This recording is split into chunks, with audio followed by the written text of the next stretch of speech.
महोदय, उत्तर बिहार के बगहा से लेके किशनगंज तक जो सीमा क्षेत्र में बसने वाले हैं और जहां सबसे ज़्यादा मुस्लिम सघन आबादी में मुसलमान बसे हुए हैं, गरीबी के कारण वहां के न केवल मर्द, काफ़ी संख्या में वहां के महिलाओं को घरेलू नौकरी के लिए ले जाते हैं।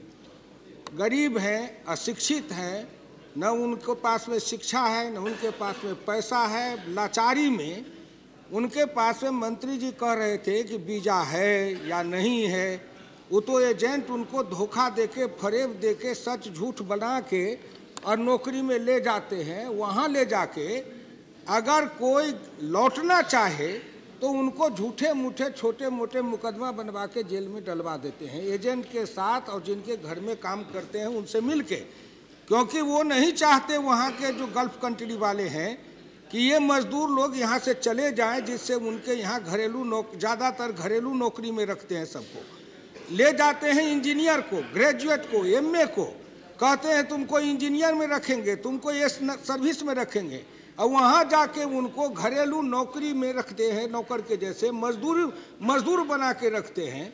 और वो उस लाचारी में वहाँ से जब भागना चाहता है तब उनको उल्टे छोटे मोटे केस बना करके डाल देते हैं, जिसको मंत्री जी कह रहे थे कि केस में फंसे नहीं हैं, ज़्यादातर उसमें महिलाएं भी काफ़ी हैं, इसको पता लगाइए, फंसाए जाते हैं। और वो कोई नहीं है, जहाँ से भी उत्तर बिहार के गए हैं उसमें आप निकालेंगे तो केवल एक मुस्लिम आबादी के लोग, मुझको लगता है कि जितने हैं उसमें 90% 95% केवल मुसलमान हैं, गरीब हैं, और उनकी घर की औरतें भी उसमें हैं। तो आप इस बात को कहते हैं कि राज्य सरकार के साथ मिल करके करेंगे, तो राज्य सरकार केंद्र सरकार की चक्की में कितने दिन तक इस सच्चाई को पीसते रहेंगे कि लोग वहाँ मरता रहेगा। आप केंद्र सरकार के द्वारा अपने मंत्रालय में कोई ऐसी व्यवस्था करिए कि जाते समय उनके सही वीजा को चेक कर ले, देखे कि वीजा सही है या नहीं, उनको ले जाने वाला सही है या नहीं।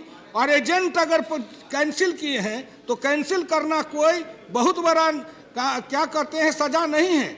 ऐसे लोगों के विरुद्ध आपराधिक मुकदमा दर्ज करके 420 धोखाधड़ी करके लोगों को ले गया, ऐसे आपराधिक मुकदमा करके कड़ी से कड़ी जेल देने का प्रावधान कानून में किया जाए। क्या इस सब पर आप एक विशेष रूप से कानून बना के इनको रोकना चाहते हैं? Madam, this is a very important issue. The women is concerned, a very important issue. Definitely accept your proposal.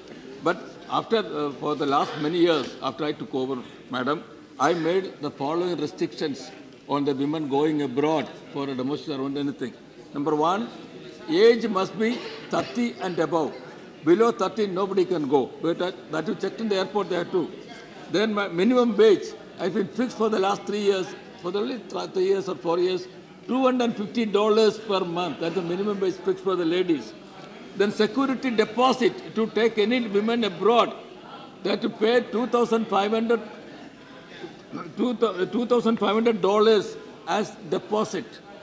Then, madam, the compulsory attestation, the women going where, what is the address, who is the employer, these details must be there during the attestation, and a mobile phone should be given to the lady, that she can contact the embassy whenever she feels she being harassed, she can escape and the embassy can save her.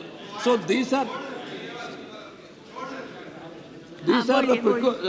the precautions taken, and we are strict on this. The women is concerned, we are trying to restrict as much as possible for taking women out of the country and exploited. So these are the restrictions have been made, and we are given instruction to the airport also to make it strict and don't allow them to go. This will continue. And another suggestions the honorable member made, I will write to him whatever he wants to do. Shri Dhananjay Singh.